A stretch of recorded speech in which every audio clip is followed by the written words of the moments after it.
RP Superior General, se esperan acontecimientos importantes de aquí a fin de año, como el Sínodo para la Amazonía y la reforma de la Curia Romana, que van a tener una repercusión histórica en la vida de la Iglesia. En su opinión, ¿qué lugar ocupan en el pontificado del Papa Francisco? La impresión que muchos católicos tienen actualmente es la de una Iglesia al borde de una nueva catástrofe.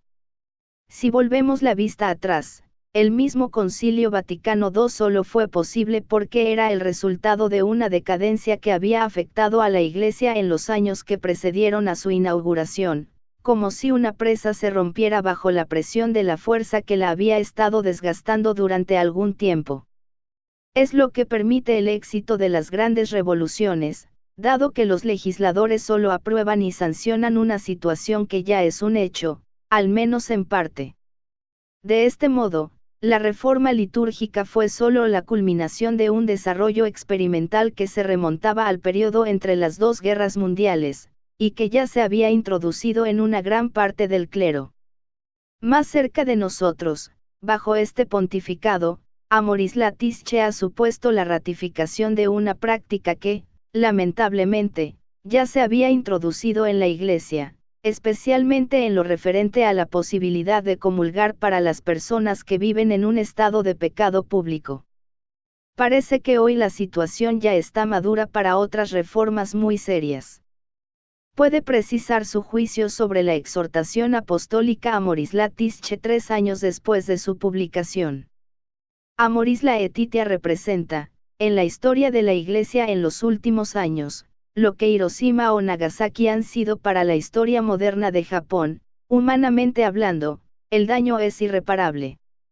Este ha sido, sin lugar a duda, el acto más revolucionario del Papa Francisco y, al propio tiempo, el más discutido, incluso fuera de la tradición, porque afecta directamente a la moral conyugal, cosa que ha permitido que muchos sacerdotes y fieles se den cuenta de la presencia de errores graves.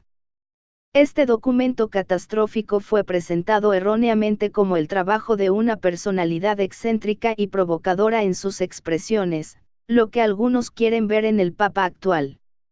Pero eso no es correcto, y simplificar así el problema resulta inapropiado.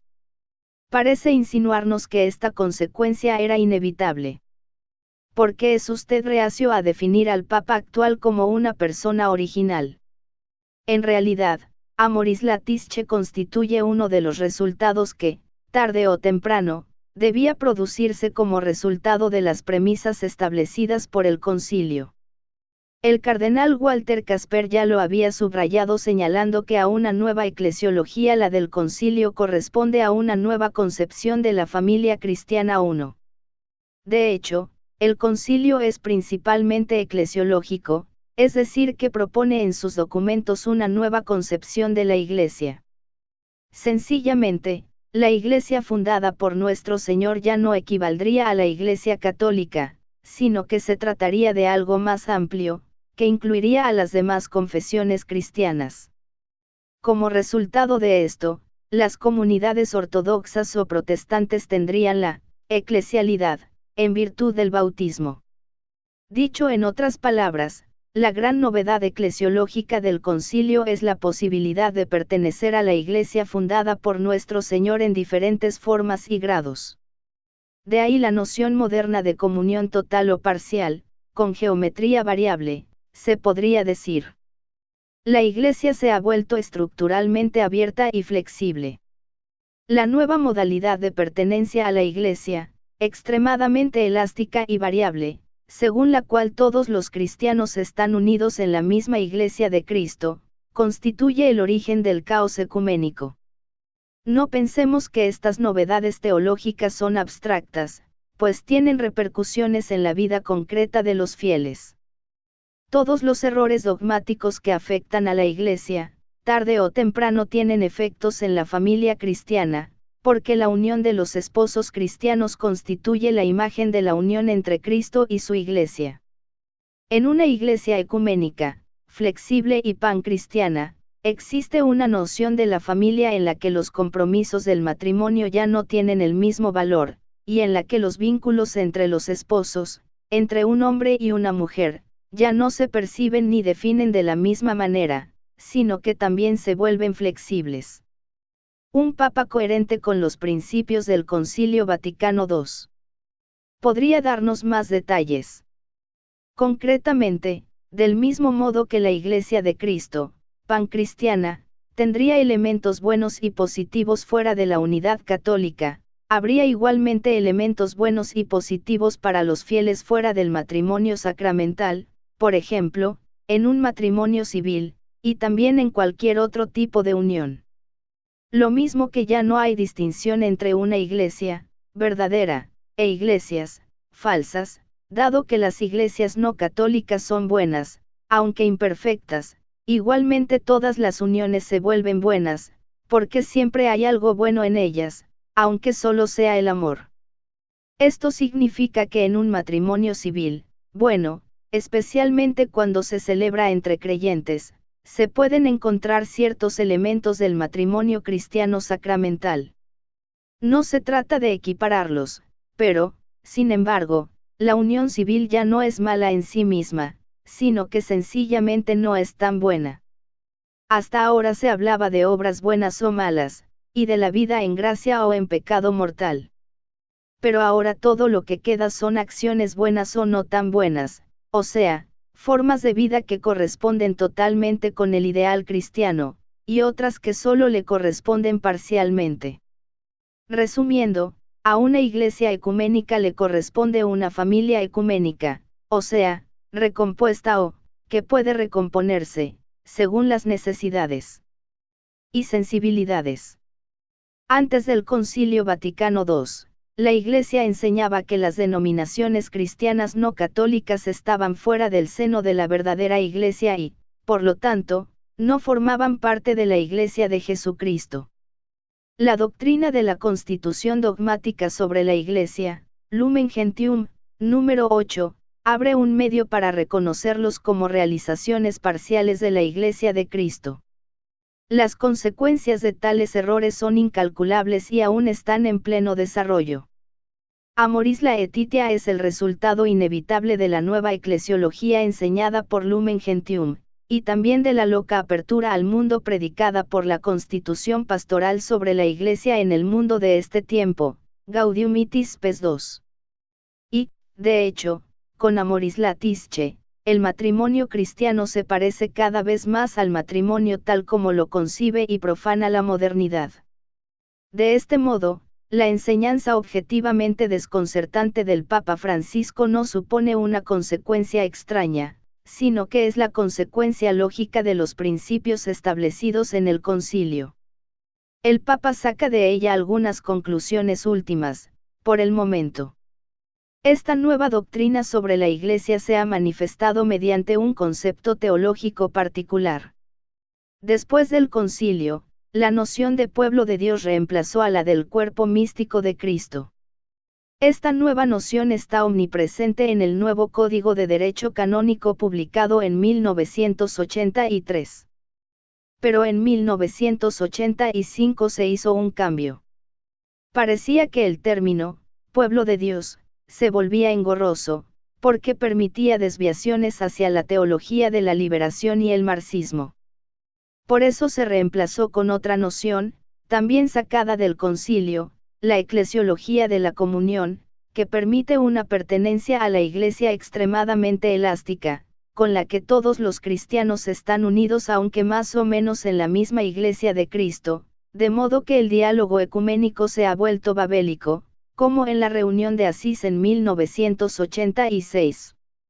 De modo parecido al poliedro del que nos habla el Papa Francisco, una figura geométrica que tiene muchas facetas distintas. El poliedro refleja la confluencia de todas las diversidades que, en este caso, conservan su originalidad. Nada se disuelve, nada se destruye, y nada domina nada. 3. ¿Ve usted esta misma raíz eclesiológica en el origen de las reformas anunciadas en el Instrumentum Laboris del próximo Sínodo para la Amazonía, o en el proyecto de reforma de la Curia Romana? Todo se reduce, directa o indirectamente, a una noción equivocada de la Iglesia. Una vez más, el Papa Francisco solo saca las conclusiones últimas de las premisas que estableció el concilio. Concretamente, sus reformas siempre presuponen una iglesia en escucha, una iglesia sinodal, una iglesia atenta a la cultura de los pueblos, a sus expectativas y requisitos, especialmente a las condiciones humanas y naturales, específicas de nuestro tiempo y siempre cambiantes. La fe, la liturgia y el gobierno de la Iglesia deben adaptarse a todo esto y ser su resultado. La Iglesia sinodal, siempre en escucha, constituye la última evolución de la Iglesia colegial, predicada por el Concilio Vaticano II. Para dar un ejemplo concreto, de acuerdo con el Instrumentum Laboris, la Iglesia debe ser capaz de asumir y adoptar elementos como las tradiciones locales del culto de los espíritus y las medicinas tradicionales amazónicas, que recurren a supuestos exorcismos. Dado que estas tradiciones indígenas están enraizadas en un suelo que tiene una historia, se deduce que este territorio es una referencia teológica y una fuente particular de la revelación de Dios, razón por la cual debemos reconocer la riqueza de esas culturas indígenas, pues, una apertura no sincera hacia el otro, lo mismo que una actitud corporativa, que reserva la salvación solo a su propia fe, destruyen esta misma fe. Da la impresión de que, en lugar de luchar contra el paganismo, la jerarquía actual pretende asumir e incorporar esos valores. Y los encargados del próximo sínodo se refieren a esos signos de los tiempos, queridos por Juan 23, que hay que escrutar como signos del Espíritu Santo. La Iglesia de Cristo no es un foro ni una plataforma. Y, más específicamente, ¿qué nos dice sobre la curia? Por su parte, el proyecto de reforma de la curia predica una iglesia que se parece mucho más a una empresa humana que a una sociedad divina y jerárquica, depositaria de la revelación sobrenatural, que goza del carisma infalible de conservar y enseñar a la humanidad la verdad eterna hasta el fin de los tiempos. Se trata, como dice expresamente el texto del proyecto, de la actualización, aggiornamento, de la curia, sobre la base de la eclesiología del Vaticano II. Por lo tanto, casi no nos sorprende leer bajo la pluma de los cardenales responsables de esta reforma, la curia actúa como una especie de plataforma y un foro de comunicación con respecto a las iglesias y conferencias particulares de los obispos que necesitan tales experiencias. La curia recoge las experiencias de la Iglesia Universal y, a partir de ellas, exhorta a las iglesias y conferencias particulares de los obispos. Esta vida de comunión dada a la Iglesia tiene el rostro de la sinodalidad. Pueblo fiel, Colegio Episcopal y Obispo de Roma se escuchan unos a otros, y todos ellos escuchan al Espíritu Santo. Esta reforma se establece en el espíritu de una descentralización saludable. La Iglesia sinodal consiste en que, el pueblo de Dios camina unido. Este servicio de la curia a la misión de los obispos y a la comunión no se basa en una actitud de vigilancia o de control, ni siquiera en la toma de decisiones en cuanto a autoridad superior. 4. Plataforma, foro, sinodalidad, descentralización, todo eso no hace sino confirmar la raíz eclesiológica de todos los errores modernos. En este magma informe, ya no hay una autoridad superior.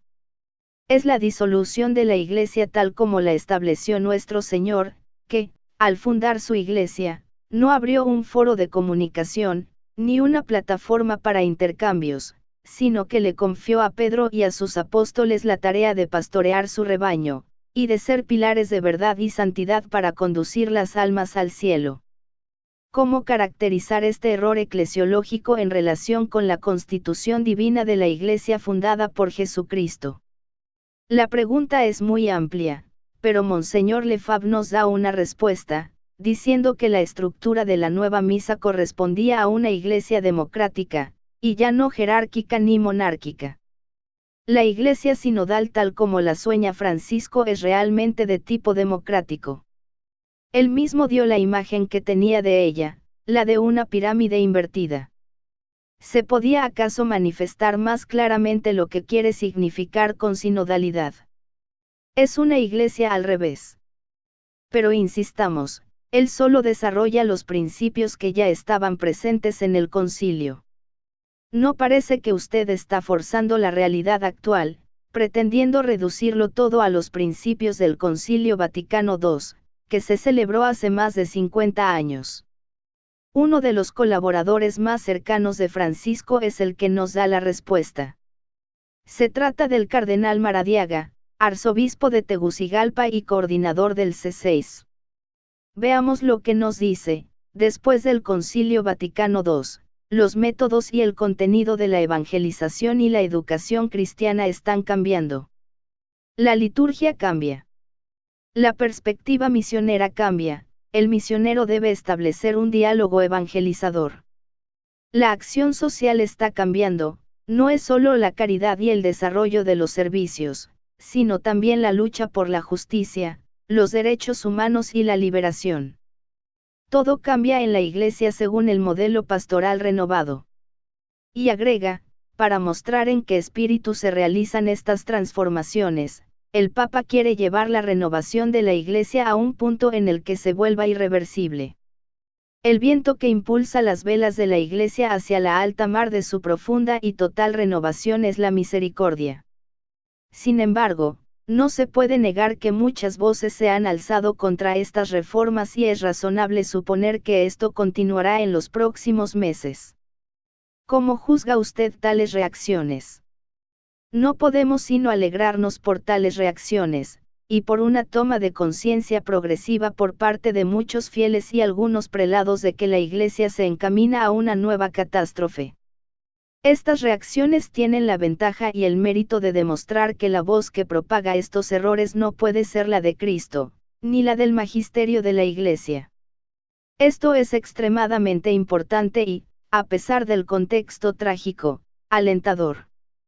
La fraternidad tiene el deber de estar muy atenta a estas reacciones y, al mismo tiempo, tratar de evitar que se extravíen y no lleguen a nada. El pluralismo conciliar convierte a toda oposición en estructuralmente ineficaz. ¿Qué quiere decir con eso?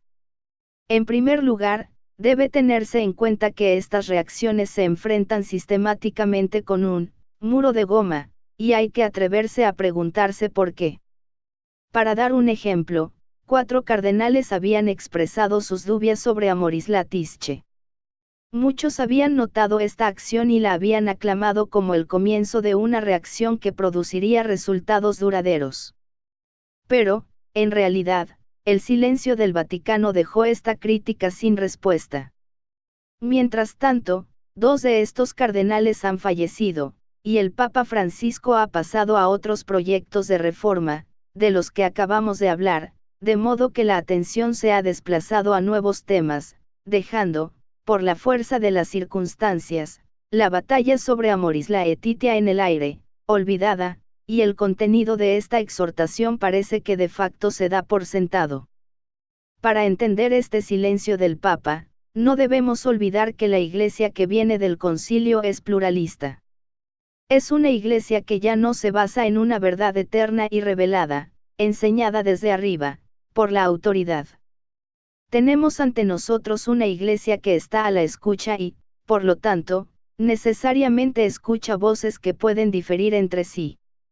Dando una comparación, en un régimen democrático, por ejemplo, siempre hay un lugar, al menos aparente, para las oposiciones, que, de alguna manera, forman parte del sistema porque muestran que se puede discutir y tener una opinión diferente, y que hay espacio para todos. Esto, por supuesto, puede fomentar el diálogo democrático, pero no la restauración de una verdad absoluta y universal, y una ley moral eterna. De esta manera, el error puede enseñarse libremente, junto con una oposición real pero estructuralmente ineficaz e incapaz de poner las verdades en su lugar. Por lo tanto, hay que salir del sistema pluralista en sí mismo, y este sistema tiene una causa, el Concilio Vaticano II. En su opinión, ¿qué deberían hacer los prelados o fieles preocupados por el futuro de la Iglesia? En primer lugar, deberían tener la lucidez y el valor de reconocer que existe una continuidad entre las enseñanzas del concilio, de los papas de la era postconciliar y el pontificado actual. Citar el magisterio de San Juan Pablo II, por ejemplo, para oponerse a las novedades del Papa Francisco, es un pésimo remedio, condenado desde el principio al fracaso. Un buen médico no puede quedar satisfecho con unos pocos puntos para cerrar una herida, sin extraer primero la infección que se encuentra en la herida. Lejos de nosotros despreciar estos esfuerzos, pero al mismo tiempo es una cuestión de caridad indicar dónde radica la raíz de los problemas. Para dar un ejemplo concreto de esta contradicción, basta mencionar un nombre entre todos, el del cardenal Muller. Es sin duda el más virulento hoy contra Amoris Laetitia, el Instrumentum Laboris y el proyecto de reforma de la Curia. Utiliza expresiones muy fuertes, incluso llega a hablar de ruptura con la tradición. Y, sin embargo, este cardenal que ahora encuentra la fuerza para denunciar públicamente estos errores es el mismo que quería imponer a la fraternidad San Pío X en continuidad con sus predecesores y sucesores en la Congregación para la Doctrina de la Fe, la aceptación de todo el concilio y del magisterio posconciliar. Independientemente de la fraternidad y sus posturas, esta crítica, que ataca solo los síntomas sin remontarse a su causa, representa un ilogismo de los más dañinos y desconcertantes. La caridad de querer transmitir lo que hemos recibido. A menudo se objeta que la fraternidad solo sabe criticar, pero que propone positivamente. La fraternidad no critica sistemáticamente ni a priori. Ella no es una gruñidora profesional. Tiene una libertad de tono que le permite hablar abiertamente, sin temor a perder los beneficios de los que goza. Esta libertad es indispensable en las circunstancias actuales. La fraternidad tiene sobre todo el amor de la Iglesia y de las almas. La crisis actual no es solo doctrinal, se cierran los seminarios, se vacían las iglesias y la práctica sacramental cae vertiginosamente. No podemos ser espectadores, con los brazos cruzados, y decirnos, todo esto prueba que la tradición tiene razón. La tradición tiene el deber de ayudar a las almas, con los medios que le brinda la divina providencia. No nos mueve a ello un espíritu orgulloso, sino que nos sentimos impulsados por la caridad de querer transmitir lo que hemos recibido. 1 Cor 15, 3. Esto es lo que intentamos hacer humildemente a través de nuestro trabajo apostólico diario. Pero este trabajo es inseparable de la denuncia de los males que sufre la Iglesia, para proteger al rebaño abandonado y dispersado por los malos pastores. Que espera la fraternidad de los prelados y fieles que comienzan a ver con claridad, con el fin de dar una continuidad positiva y efectiva de sus posturas. Hemos de tener el valor de reconocer que incluso una buena postura doctrinal no basta si no va acompañada de una vida pastoral, espiritual y litúrgica coherente con los principios que queremos defender, porque el concilio inauguró una nueva forma de concebir la vida cristiana, coherente con una nueva doctrina. Si la doctrina se reafirma con todos sus derechos, debemos pasar a una vida católica real y conformarnos con lo que profesamos. De lo contrario, tal o cual declaración solo será un acontecimiento mediático, limitado a unos pocos meses o incluso semanas. Concretamente, hay que volver a la misa tridentina y todo lo que eso significa, hay que volver a la misa católica y sacar todas las consecuencias, hay que volver a la misa no ecuménica, a la misa de siempre y dejar que esta misa regenere la vida de los fieles, de las comunidades y de los seminarios, y, sobre todo, dejar que transforme a los sacerdotes. No se trata de restaurar la misa tridentina porque es la mejor opción teórica, sino que se trata de restaurarla, de vivirla y defenderla hasta el martirio, porque solo la cruz de nuestro Señor puede sacar a la Iglesia de la catastrófica situación en la que se encuentra. Porta inferi non praevalebunt adversus eam. Las puertas del infierno no prevalecerán contra ella. Padre David Pagliarani, Superior General. Menzingen, 12 de septiembre de 2019, Fiesta del Santo Nombre de María.